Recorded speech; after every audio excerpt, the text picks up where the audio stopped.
안녕하세요. 오늘 XRP 관련된 아주 중요한 이야기 여러분들과 함께 하려고 마이크를 켰습니다.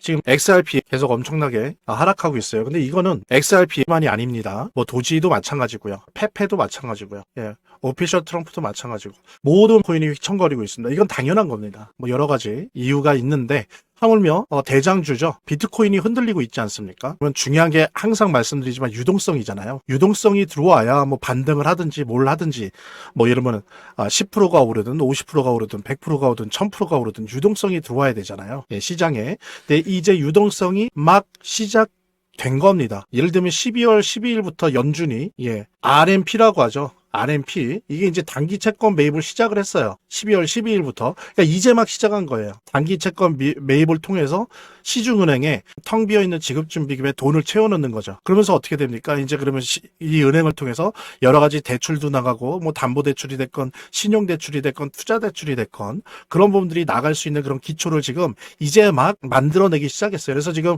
연준에서 얘기하는 거는 400억 달러 정도 규모로 최소한 다음 달 1분기까지는 해야 된다라고 얘기를 하고 있어요. 그러니까 최소한 12월, 1월, 2월, 3월까지는 이 RMP를 최소한 계속 진행을 한다는 거죠. 그 다음에 이제 여기다 추가되는 게 MBS죠. 주택저당증권, 요것도 매달 한 150억 수준으로 매입을 한다고 합니다. 요거는 뭐냐면 약간 부동산 시장이 약간 죽더라도 나머지 시장을 살리기 위해서 보통 연준이 이런 걸 쓰는데 이미 12월 12일부터 해서 1분기까지는 RMP 단기 채권 매입은 한 달에 한 400억 달러, 그 다음에 MBS 주택저당증권은 한 달에 약 120에서 150억 정도씩 매입을 하기로 그렇게 연준이 발표를 했습니다. 그러니까 무슨 얘기냐면 이제 유동성 초기라는 거예요. 초기. 그러니까 사실 반등이 올 리가 없죠. 그죠? 이럴 땐 여러분들 괜히 이상한 소리 믿지 마시고요. 당분간은 뭐 변동성은 있겠죠. 좀 오르다 좀 내리다 이런 변동성은 있겠지만 결과적으로 구조적으로는 지금 현재는 알트코인 오를 때가 아직 아니다. 지금은 좀 쥐고 기다려야 된다. 왜? 유동성이 더 많이 들어와야 돼요. 그 다음에 이제 이런 것이 있으면서 그러니까 이렇게 시장이 좀 특히 10월 10일 이후로 지리한 조정장을 겪을 때 한 해가 마무리되어 갈 때 차분히 공부하는 게 좋은데요. 어느 정도 시장과의 거리감을 유지하면서 전신 건강과 투자 마인드 관리에 훨씬 도움이 됩니다. 우리 구독자 여러분들, 시청자 여러분들에게 차분히 암호화폐에 대해서 공부할 수 있는 전자책 4종 모두 다 드리겠습니다. 이거는 뭐 선착순이니 이런 거 아니에요. 주시는 모든 분들한테 다 드릴 겁니다. 그리고 이 4권의 책의 내용들이 그냥 한두 번 읽고 버릴 그런 책들이 아닙니다. 앞으로 암호화폐 투자를 함에 있어서 계속 또 보고 할 만한 그런 책들이거든요. 특히 보면은 첫 번째 요 코리를 위한 비트코인 한 권으로 끝내기는 제가 반드시 추천드립니다. 그 다음에 이제 두 번째로는 요 암호화폐 핵심 요약집도 거의 모든 내용들이 다 망라되어 있는 그런 책입니다. 그래서 요것도 두 번째로 이 순위로 제가 꼭 추천을 드리고 요 두 개를 읽고 어느 정도 감을 잡으셨다 그러면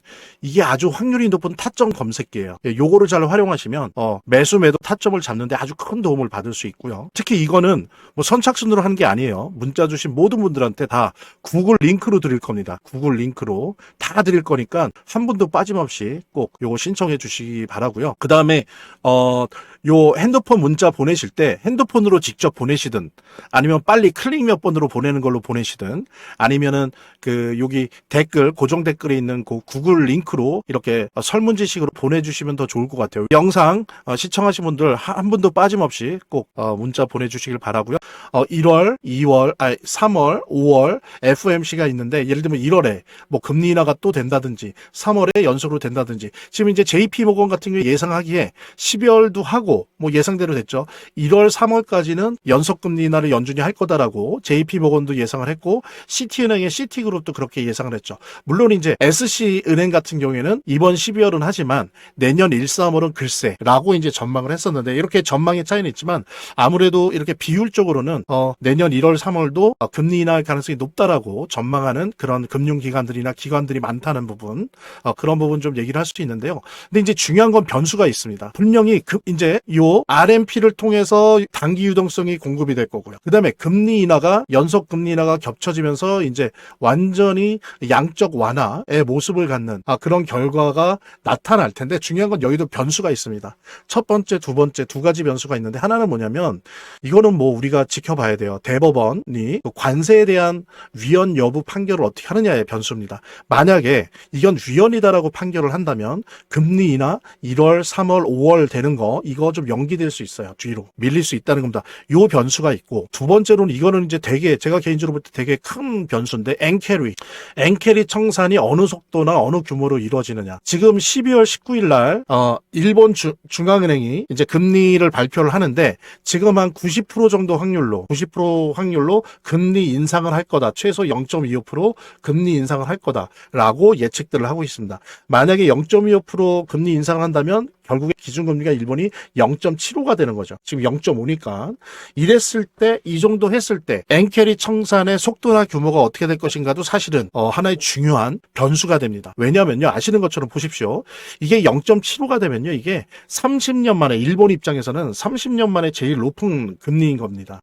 아시는 분 아시겠지만 일본은 그동안 경제 부흥이나 기업들이나 가계소득 이런 것들 때문에 그동안 계속 제로금리를, 거의 심할 경우는 마이너스 금리까지도 하면서 거의 제로금리 비슷하게 유지를 해왔죠. 수십 년을, 30년 이상을. 그런데 이제는 한계가 온 거예요. 한계가 와서 이거를 올릴 수밖에 없다, 지금 이렇게 하는 쪽에 발언권이 세졌습니다. 그리고 지금 확률도 프로 정도로 봐요. 인상을. 그러면 이렇게 인상하면 어떻습니까?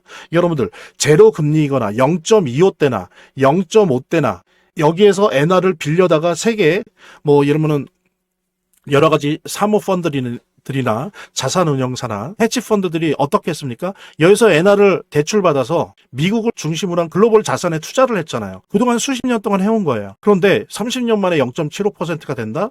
그러면 어느 정도 규모의 이렇게 들어갔던 엔화 대출을 받아서 들어갔던 이 엔화 자금이 다시 일본 국채로 들어갈까요? 왜? 금리 갭이 좁아지잖아요. 그죠? 0.25만큼 좁아지니까 모두 다는 아니어도 특정 조건으로 투자된 엔화 자금 같은 경우엔 다시 일본 은행으로 돌아올 수 있다는 거죠. 왜? 손해가 계속되니까. 예. 그런 부분들이 바로 이제 엔캐리 청산인데, 요것이 0.25 올랐을 때, 오르느냐 마느냐의 문제도 있지만 오르더라도 올랐을 때 어느 정도 규모의 엔화 자금이 일본으로 다시 돌아가느냐. 왜냐면 돌아간다는 건 뭡니까? 미국 중심으로 봤을 때 주식, 암호화폐 시장이 하락한다는 거예요. 유동성이 하락하는 문제이기 때문에 이 부분이 또한 우리 암호화폐 시장을 바라보는 데 있어서 핵심적인 테마가 되는 겁니다. 이런 부분들이 있기 때문에 지금 비트코인도 흔들리는 거예요. 다른 이유도 있지만 지금 특히 이 엔캐리 청산 문제 때문에, 시장의 불안정성 때문에 비트코인도 흔들리고 지금 우리 XRP도 흔들린다는 거, 이런 부분 우리가 같이 공유하면서 지금 이 부분이 상반기에 반등의 기회가 되려면 어때야 됩니까? 하나는 이 대법원의 관세에 관련된 위헌 판결이 안 나거나 계속 딜레이 되거나 혹은 위헌이 아니다라고 나거나 이렇게 돼야 되겠죠. 그리고 또 하나 중요한 거는 엔캐리 청산 0.25 올렸다 하더라도, 안 올리거나 혹은 0.25 올렸다 하더라도 이걸로 인해서 다시 일본으로 되돌아가는 엔화 자금이 그렇게 많지 않을 경우, 그럴 경우는 이렇게 연속 금리 인하가 가면서 1월, 3월로 가면서 우리 암호화폐 불장이 오고, 그때 우리 파이코인도 정말로 반등할 수 있는 기회가 온다는 부분 여러분들과 함께 공유하면서, 그러니까 이렇게 시장이 좀 특히 10월 10일 이후로 지리한 조정장을 겪을 때, 한 해가 마무리되어 갈 때 차분히 공부하는 게 좋은데요. 어느 정도 시장과의 거리감을 유지하면서 정신 건강과 투자 마인드 관리에 훨씬 도움이 됩니다. 우리 구독자 여러분들, 시청자 여러분들에게 차분히 암호화폐에 대해서 공부할 수 있는 전자책 4종 모두 다 드리겠습니다. 이거는 뭐 선착순이니 이런 거 아니에요. 주시는 모든 분들한테 다 드릴 겁니다. 요거 읽는데 꽤 걸리실 거예요. 그러니까는 그냥 받으시고 버리는 게 아니라 두고두고 핸드폰이나 노트북에 넣어두시면서 오고 가시면서 이렇게 보셔도 되고, 아니면 휴일 같은 때 한번 날 잡고 큰 화면으로 읽어보셔도 좋을 것 같습니다. 한 분도 빠짐없이 꼭 요거 신청해 주시기 바라고요. 핸드폰으로 직접 보내시든, 아니면 빨리 클릭 몇 번으로 보내는 걸로 보내시든, 아니면 여기 댓글, 고정 댓글에 있는 그 구글 링크로 이렇게 설문지식으로 보내주시면 더 좋을 것 같아요. 한번 꼭 받아보시길 바라고, 영상 시청하신 분들 한 분도 빠짐없이 꼭 문자 보내주시길 바라고요. 좀 더 보람찬 연말과 신년 우리 모두 같이 맞이했으면 좋겠습니다. 저희 화면, 제 동영상 화면 안에를 보면 이렇게 더보기란이 있습니다. 이 더보기란을 클릭을 하시면 다음 이런 화면이 나오는데요. 이 화면에서 모바일 링크가 있습니다. 이 모바일 링크 아래에 이 링크를 클릭을 하시면 이런 화면이 나오는데요. 여기서 이제 해당되는 웹을 클릭하시면 되는데 저 같은 경우에 아이폰이니까 사파리를 클릭하시면 됩니다. 그 다음에는 열기를 클릭하시면 되고요. 그 다음에 보면은 이렇게 보내기 버튼만 누르면 완료됩니다. 자, 이렇게 편하게 몇 번의 클릭만으로 보시는 거 활용하시고요. 구독자 및 시청자분들에게 간단한 안내 드립니다. 이 화면에 고정 댓글에 보면 구독자와 시청자분들에게 드리는 혜택 설명이 있거든요. 꼭 한번 봐주시기 바랍니다. 구독과 좋아요 한 번씩 눌러주시고요. 제 채널의 유일한 에너지니까요. 다음 영상에서 다시 찾아뵙겠습니다. 시청해주셔서 감사합니다.